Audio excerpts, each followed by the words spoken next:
Part 2 is called The Key Role of Emotions in Life, and we are starting Chapter 4. The title of Chapter 4 is We All Want to Feel Good. Quote, mental pain is less dramatic than physical pain, but it is more common and also harder to bear. The frequent attempt to conceal mental pain increases the burden. It is easier to say my tooth is aching than to say my heart is broken. End quote. C.S. Lewis, The Problem of Pain. Like the other 39 million people in the USA who suffer under the heavy weight of depression, and to the millions, many millions more who will suffer and have never sought treatment, answers do exist. It is possible to heal fully. Not only is it possible, but with courage and determination, you can heal in a short period of time. For 11 long, arduous, and soul-sucking years, I was constantly pushed to the brink of not wanting to suffer and live another day. Not wanting to live was one of the most frequent thoughts I had on a daily basis. I was severely depressed. The world was dark. I felt completely alone. My soul suffered under the agony of what I was feeling. I didn't understand why. I did everything I was supposed to do. I went to doctors, took medications, went to therapy, read hundreds of books about healing, and pleaded, begged, and prayed to God for answers, but found none. I gave up after 4 or 5 years, basically feeling that I was never going to find answers. I felt kind of dead inside. Little hope remained. That was until I discovered how depression is seen through the eyes of Chinese medicine combined with other modern mindfulness tools. For thousands of years, the Chinese have brilliantly understood what ails the body. When Chinese medicine is combined with a modern understanding of how the mind operates, things began to make sense for me. The solutions existed to heal, and when used, 11 years of depression instantly came to an end. Clinically, I have seen this work for many others as well. The root of depression is not a chemical imbalance, as we have been led to believe. The ultimate answer will never be found in a pill, supplement, or a drug. On the physical level, I'm convinced, along with many others in the natural healing world, that depression is an inflammation issue. The brain and body are agitated from eating foods that are killing and destroying us. The foods that are killing us are the most commonly consumed foods in the USA today. If you change your diet to include massive amounts of anti-inflammatory foods and cut out all the inflammatory ones, many people experience healing just by doing this. Let me be clear. A drug will never be a sustainable source of happiness, nor will it fix your diet or the inflammatory foods you consume. Diet is so important in the healing process and has been an integral part of my healing. But in my opinion, diet is not the ultimate root of depression, especially when considering emotions. The key to healing from depression is in releasing negative emotions. It is learning to deal mindfully with present stress we experience and letting go of past pain and wounds that we have suffered. Emotions are the key to being free from depression. Simultaneously, the emotions we carry within are also the primary cause of depression. Your emotional state can instantly change your brain chemistry in either helpful or destructive ways. It is both the cause and the cure. Most people, including me, didn't realize that something so simple was the answer. When negative emotions release from the body, they instantly are replaced by more positive ones. An even higher understanding of this is that at the heart of your being, you already are love, joy, and peace, and letting go of negative emotions simply allows what you already are to shine forth. The process of releasing negative emotions from the body has gained ground all over the world. It is the basis of this book and how I healed from 11 years of heavy suicidal depression. Anyone can heal from depression. If I had to summarize in one succinct statement what people truly want when they come to me for treatment of depression, other health issues, or even about life in general, it would be this. People just want to feel good. The power to feel better is an ability that you already have always had, and will always have. The only thing that is left to do is unlock this ability, which you are innately born with. Sadly, most people are unaware of how to do this and are constantly and continually being held captive by their own emotions. Even after a master's degree in theology, counseling, and psychology, I had never been taught, nor have ever heard, that my own emotions were the problem as to why I was feeling depressed. I had no emotion. I had no idea how to let them go. I learned to share about how horrible I felt with anyone who would listen, both in a professional setting and also with family and friends. But talking about how badly we feel is not the same as letting go and surrendering. Most of us don't let our emotions go. We just simply learn to stuff them deep inside. Learning to let emotions go is simple, and it is the most powerful way to heal. All of life boils down to one primal element. We all just want to feel good, or at least better than we do now. If we stop and think about it, almost everything in life is motivated by emotion. The currency of all of life is emotion. Emotion gives meaning to absolutely everything in our lives. Life would be robotic, static, flavorless, and mechanistic without emotion. Emotion hits us from the moment we wake up in the morning. How do you feel when you hear the alarm clock sound? Do you feel irritated that you have to get up? Do you feel resentful when you hear that all too familiar ringtone that wakes you up? Are you sad that you don't have more time to sleep? Does the air feel cold when you pull the sheets back? Do you feel exhausted when you wake up because you had insomnia the night before? Do you feel tired? Are you immediately feeling stressed or anxious thinking of the responsibilities that the day will bring? On the flip side, do you feel excited because life has so much potential and purpose that you can't wait to see what the day will bring? Do you feel hopeful that something great will happen today? Do you feel contentment, love, and joy when you wake up in the morning? Do you feel deeply committed, purposeful, and dedicated to the person you wake up to every morning? Wake up next to every morning? Do you feel comfort when you smell that fresh pot of coffee that's percolating while you're still in bed?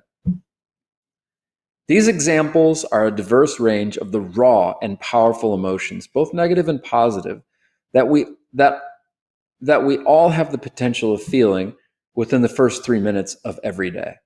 The rest of the day holds the same or even greater potential to feel a plethora of different emotions.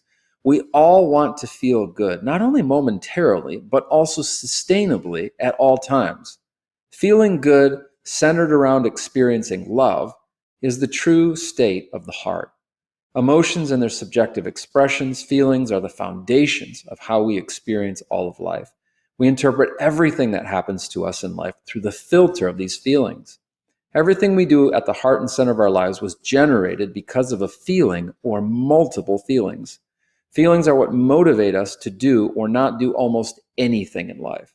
On the most simple and basic level, we divide emotions and feelings into two camps, positive and negative.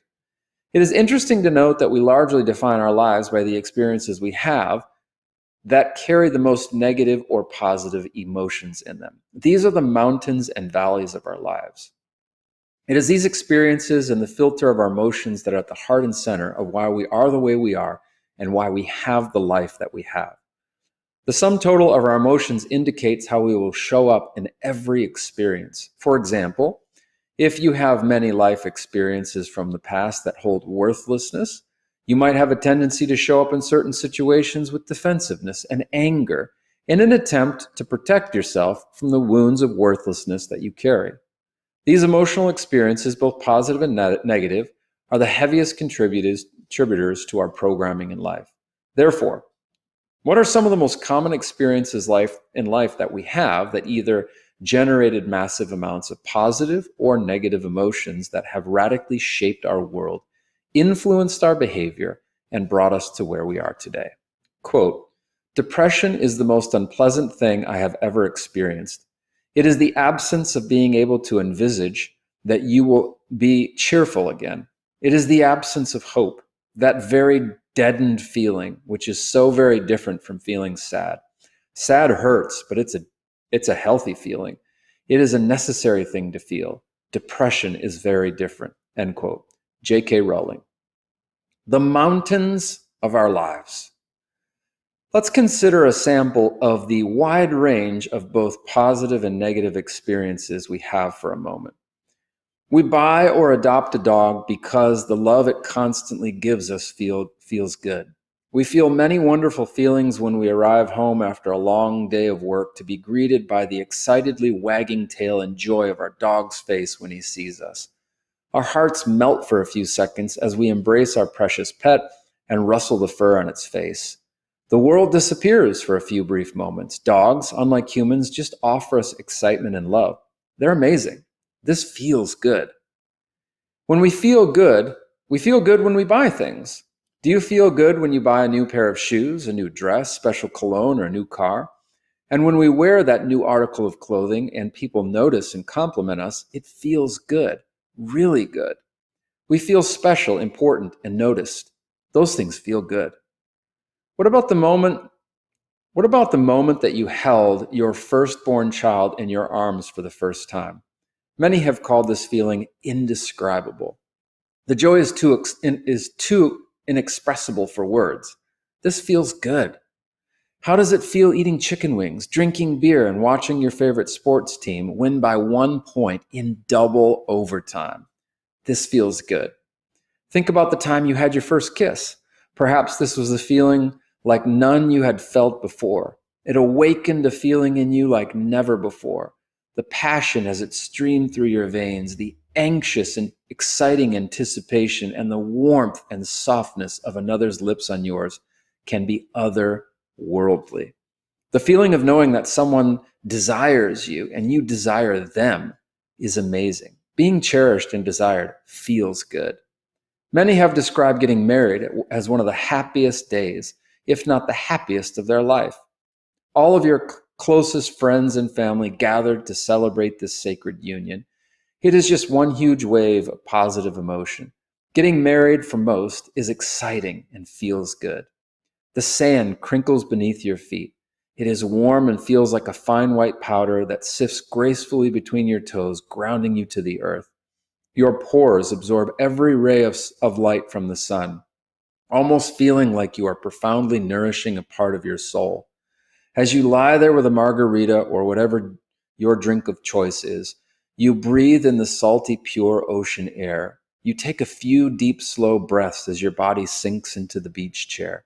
This experience is what you have looked for months, a reprieve from the world and work. After the beach chair molds itself to your body, you pick up an engaging book that takes your mind and imagination to creative and playful spaces. Vacation and the beach feel good. You daydream back to the moment of your life when the person you love expressed their heart, soul, and physical flesh to you and you to them for the first time. The pure bliss of lovemaking, passionate embraces, rich, colorful kisses all over, and the waves of ecstasy that washed over you as you felt the ripping power of orgasmic pleasure. The world melted away. In these moments, the past and future disappear because the sheer pleasure of the moment brings every fiber of your consciousness into the present moment. You and the one you love merge into the oneness of divinity. The lines of self become blurry and you feel deeply connected. This feels so good. These are the moments that most of us live for, desire, and covet because we all just want to feel good. Feeling good brings life to our bones and health to our bodies. We largely define our lives by the moments, experiences, and people that we associate with feeling good. We tell others the stories of our lives by the things that have made us feel good. Who doesn't like to hear a good, heartfelt story? We plan our lives loosely on the next experience that will stir up these good feelings within us. We are all in one way or another after the pursuit of pleasure because pleasure feels good. In the richest sense, this isn't a narcissistic pursuit of pleasure. It goes far beyond that. We are hardwired to go beyond simply feeling good just for a moment. We are made to transcend feelings altogether, to enter into the highest states of being, of love and joy and peace. At the pinnacle of emotion lies these states of being that transcend even the richest of feelings. In these states of love, joy, and peace, the world could be collapsing around us, but we are immovable because of this inward strength and awareness we now have. Life is a progression of movement towards these states, whether one realizes it or not. The valleys of our lives. What about the things in our life that don't feel good? What about the most painful memories and experiences that we've experienced? How do these experiences shape our lives, affect who we are, and leave an imprint in our world that greatly impacts us, often for the rest of our lives? What are the far-reaching consequences of such events in our lives? Just as we consider the things that make us feel good, let's consider for a moment the things that do not feel so good in life. A broken heart. Do you remember the first time that your heart was broken into 1,000 pieces? Do you remember the overwhelming sense of grief you felt over losing the one person you thought you were going to spend the rest of your life with? The emotional and perhaps physical pain that you experienced was almost unbearable, your heart breaking in two. The endless days or months, tears that streamed from your face that seemed to go on forever. Perhaps you were so angry at yourself, the other person, or even God for allowing this to happen to you. Perhaps a whole range of fears swept over you. The fear of not being good enough, the fear that you may never find another person like him or her, or the fear that you are not lovable or just don't deserve true love. When we break up with someone that we invested our lives in, it feels awful, gut-wrenching, and supremely painful. This does not feel good. Growing up without a mother or father. Did you grow up never knowing a mother or a father? Did it feel like you have always existed in life with this massive void that was never filled by a mother or father? Or maybe you were adopted and you have lived with feelings of rejection your entire life. Why didn't they want you? Why didn't they stay? Why don't they want to be a part of your life now? The fear of rejection, betrayal, resentment, and hurt don't feel good. Failure. Have you ever wanted to achieve something so badly in life, and just as you were on the verge of getting it, it just slipped right through your fingers? Perhaps it wasn't the promotion you didn't get, or losing the championship game, or not winning the competition you had dedicated your life to. Often we are flooded with feelings of failure and defeat. We call ourselves a failure, and from that moment on, we struggle to recover and continue to live life defeated. Failure and defeat don't feel good. The struggle to lose weight. Ever since you can remember, you may have always had a weight problem. Just feeling the extra weight around your body does not feel good. The judgmental looks of other people you see and people crush you every day. You feel terrible every time you get out of the shower and see yourself naked. Perhaps you shower in the dark every day just so you don't have to see yourself. You feel numb. You feel like a loser. You are afraid, so you protect yourself emotionally, adding weight to your body over the years. You have tried every diet and exercise program on the planet, yet nothing seems to work. People say, you just have to eat the right things and do the right exercise or try harder, but it never seems to work for you. You feel hopeless and helpless to do anything about it. This does not feel good. Physical, sexual, and verbal abuse. Were you physically abused or sexually abused as a child or teenager? Abuse is much more common than we think it is, and when it happens, the effects are profound. You carry the trauma into the present moment and how this impacted you at such a fragile age. You project these feelings into everyone and every situation without even knowing it. You live every present moment in pain. You go into adulthood carrying loads of shame, guilt, and fear. You feel ashamed to tell anyone. You feel guilty and tell yourself in some twisted way that you must have deserved it. You feel afraid to have a relationship with anyone out of fear that they won't accept who you are or what has happened to you. This does not feel good. The pain of addiction. Have you lived your life with an addiction? The emotions are often too painful and too numerous to mention, considering how it has affected you, your loved ones, and everyone around you. Certain addictions have massive societal and personal consequences. Others are more subtle. Having an addiction on a personal level is like an emotional hell. You feel guilty you act it out. You feel lustful to get whatever fuels the addiction. You feel angry with yourself for having it, and you feel remorseful for all the damage you may be doing to yourself and others. You want to stop, but you don't feel like you have the inner resources to do so. So it keeps destroying you slowly, painfully, and deliberately. This does not feel good. Living paycheck to paycheck. How do you feel about not having any money, living paycheck to paycheck, or about pursuing money or things as the goal of your life? How do you emotionally relate to money? Does it control you? Do you not have enough and hate that you have to work like a dog to pay your bills every month? Do you feel depressed when you look at your bank account after paying all your bills at the end of the month? Do you feel fear, worthlessness, and anger when debt collectors hound you? Not having enough money doesn't feel good. Health problems. If you have a disease or health problem, the way you know something is wrong with you is because somewhere in your body you don't feel good. A symptom is your body's way of telling you that something is off and needs attention. A collective set of symptoms and feelings is called disease. Those collective symptoms do not feel good. They feel bad. Disease does not feel good. What other kinds of experiences in your life have you gone through that you can look back on and know beyond a shadow of a doubt that these experiences or events radically and forever changed you and how you currently relate to the world and others? How much of these events continue to haunt you and affect you emotionally even now? Every experience we have in life is filtered through a lens of how something impacted us emotionally. Every present experience we have in life is also fueled, influenced, or in so many cases controlled by the negative emotions we have stored within us from these past experiences.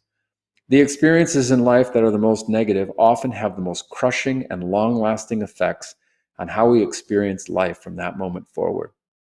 These events have programmed our present moment relationally, financially, or even physically in the form of health problems. Those emotions mold and shape who we are, what we think, and who we perceive ourselves to be. Negative and positive emotions color, influence, and shape our entire lives. Feelings force us to pay attention. Feelings force us to pay attention to our lives. Feelings force us to be aware even if we choose not to be. If we ignore the feelings we have in our lives, the effects can be catastrophic, leading to full-blown, life-threatening health problems or disease.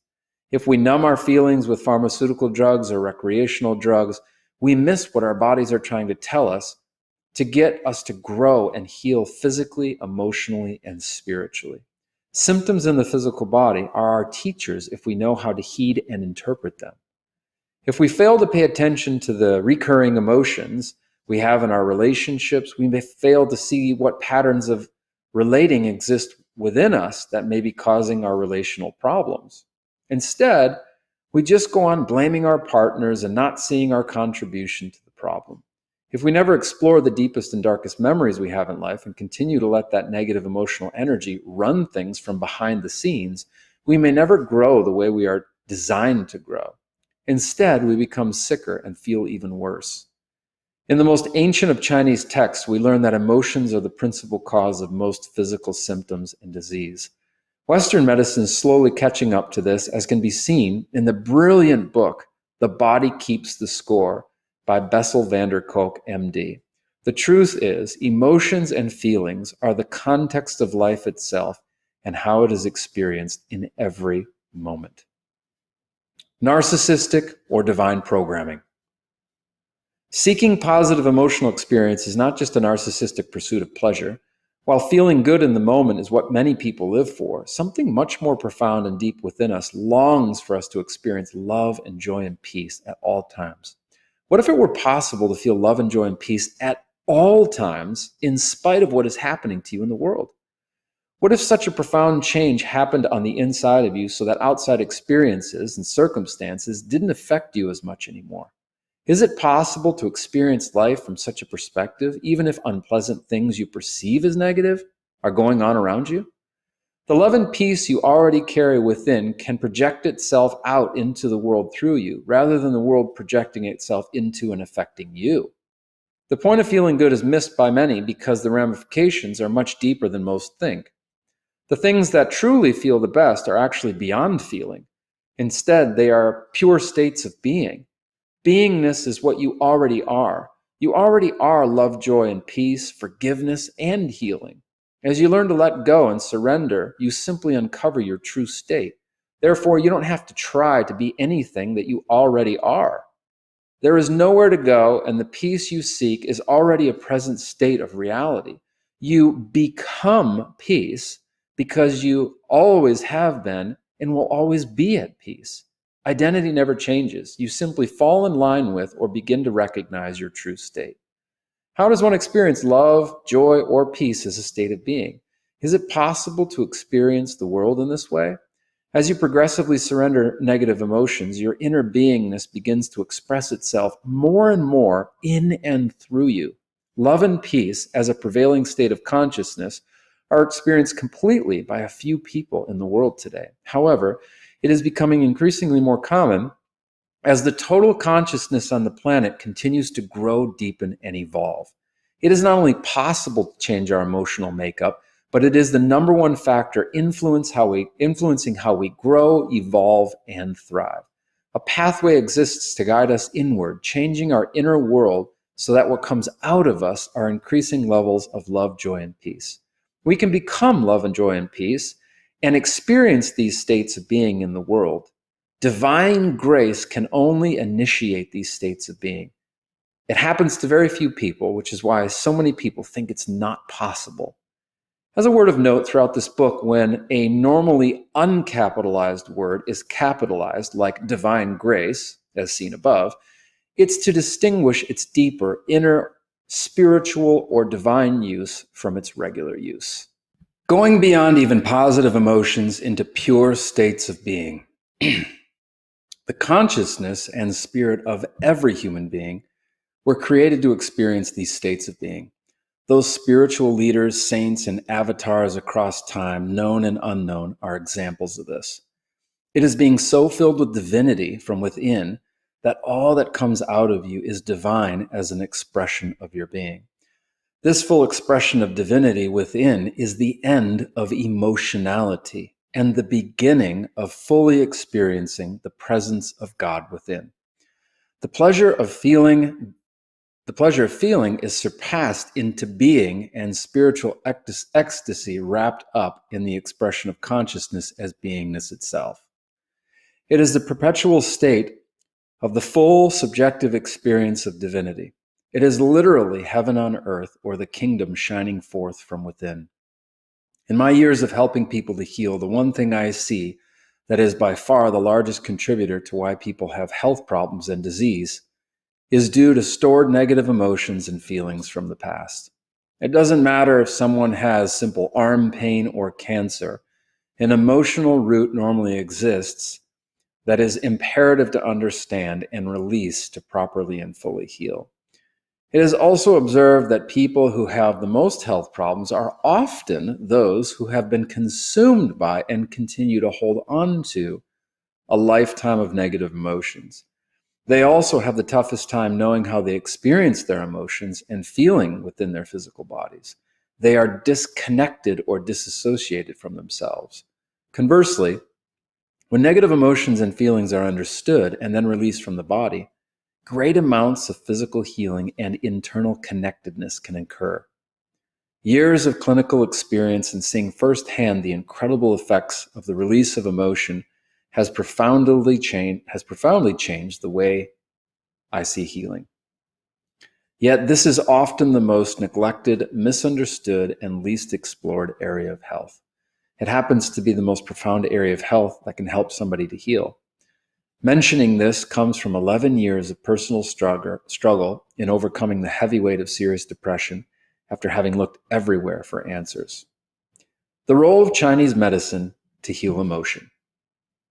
Chinese medicine is the most profound natural system of healing that we have ever had on this planet. It also happens to be far less mystical than previous thought, and its foundations are based in ironclad science. In these systems of medicine, as it is written about in the classic pillars of medical texts generated by this incredible medical tradition thousands of years ago, we find it mentioning how emotion is at the heart and center of any disease process. Additionally, we now have scientifically proven ways to show how one can release and let go of negative emotional energy from the body, thereby facilitating the healing process. Combining this ancient and still just as valid system of medicine with modern consciousness practices helps millions to heal their bodies physically, mentally, emotionally, and spiritually. Emotional healing is spiritual healing. They are one and the same. There is no difference. The internal healing, true internal healing, is only activated by God, whether we realize it or acknowledge it, because higher states of being, such as love and joy and peace, are the very character of God and divinity itself. Only the author of peace can bring us peace. The emotional healing brings about physical healing, perhaps sometimes very quickly.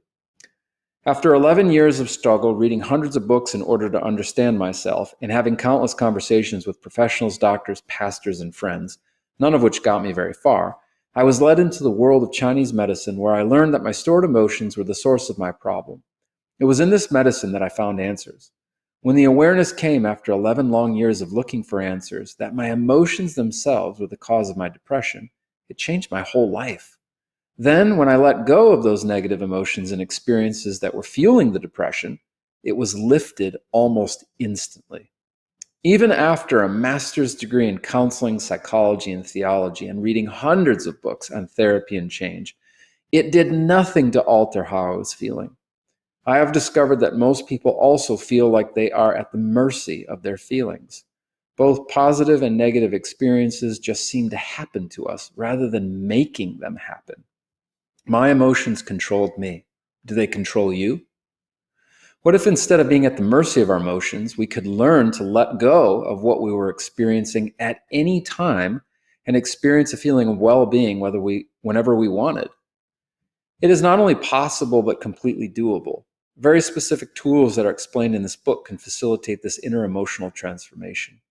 Clinically, we explore the main negative emotions and memories fueling someone's health problem. Another way to refer to this is the consciousness of the health problem. The consciousness of a problem refers to its associated emotions, thoughts, and belief systems. After identifying these things, they are released using different tools, so that healing can occur. It is quite simple, as healing should be simple on some level and not overly complicated. What I have found is that while focusing on emotions and letting them go may not be the answer for everyone, it is usually a substantial part of most everyone's deep healing journey. This book is dedicated to that end. It is to help you understand depression, how to change this reality, so that you can heal and experience radical, life-changing transformation. Since emotion is the substrate and foundation of how we experience all of life, it is invaluable to understand how we experience our emotions, how they affect us, and how to release negative ones from the physical body. Question everything about depression. The following questions will be answered in order to explain how this process works. How much of an impact do emotions have in our lives? Where do the most negative emotions come from in our lives? How do different negative emotions manifest into disease and health problems? Where does the theory of emotions causing disease come from? Is there a tool which can help to identify our emotions and also to help us when those emotions have left the body? What tool or tools is or are used to help let go of unwanted negative emotional energy? Can letting go of negative emotions help me to grow spiritually? How is life experienced when we stop identifying with our mind, our body, and our emotions? What are the amazing benefits of letting go of negative emotions? If you understand the tools in this book, and if you do the exercises that are recommended, and use the information presented here, your life will open into the possibility of powerful transformation. But you won't just feel good. You will experience a transformation of your consciousness that is constant and enduring, which will positively affect every area of your life. Releasing negative emotion has the potential to positively affect your relationships, job, health, and ultimate path in life. For me and many others, this process has meant an explosion of personal and spiritual growth, well-being, change, and a much deeper sense of self-love and connection to God. Additionally, if you have health problems, you may start healing as a result of using this information. But regardless of whether you want to heal physically or simply just grow and evolve as a human being, the pathway presented here can be very powerful. We all have our own unique path to healing physically and emotionally. My hope and prayer is that the contents of this book will give you the tools you need to heal. A very wise Eastern teacher once said, quote, "The purpose of life is to find your purpose," end quote. If you do not know what your purpose is, dedicate your life to releasing every negative emotion that arises in you as you experience it, and in due time, your purpose will become very clear.